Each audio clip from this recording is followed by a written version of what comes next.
MLK FBI, which is a documentary about the US government's surveillance and harassment of Martin Luther King, which, with everything that's going on at the moment, seems all the more relevant than ever. Hoover, thinking that King was a communist threat, went to great lengths to dig into his private life, hoping to discredit him with evidence of extramarital infidelities. Here's a clip from MLK FBI. Free at last, free at last. Thank God Almighty, we are free at last.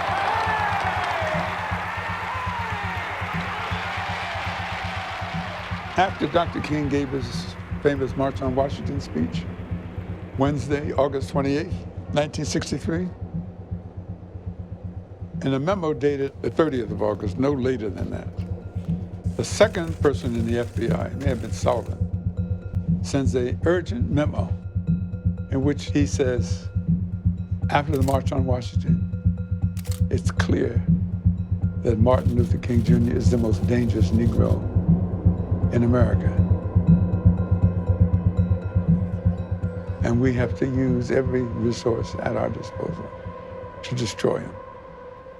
So you can hear from that the kind of, the dramatic tone of the stuff. Essentially what it does is it traces the racist tropes of the campaign, against Dr. Martin Luther King back through cultural things like Birth of a Nation and beyond.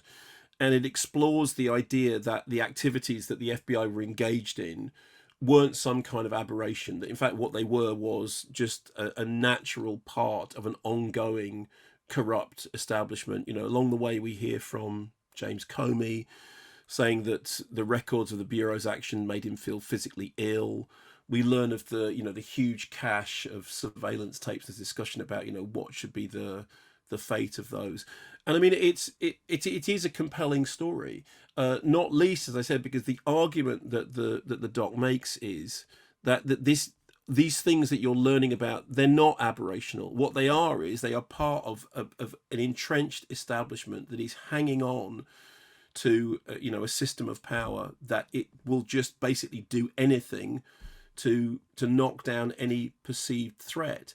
And so, it's interesting. There's a lot of very, very interesting material in it. It has a kind of dramatic structure to it, which works rather well. And of course, I mean, I find myself using this phrase over and over again, but in the midst of everything that's happening at the moment, I mean, I can't believe that there isn't anyone right now who isn't even peripherally interested in American politics. And if you're interested in American politics, then obviously you will be interested in this.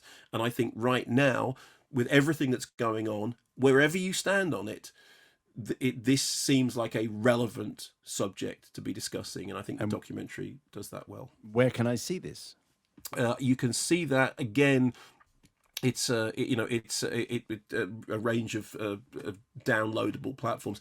However, the one thing that's worth noting is you can see it through you can download, watch it on stream, or there are virtual cinema screenings, and virtual cinema screenings is something that's worth checking out because they're connected to cinemas and they have arrangements with cinemas. It's a way of cinema being kept alive during all this period.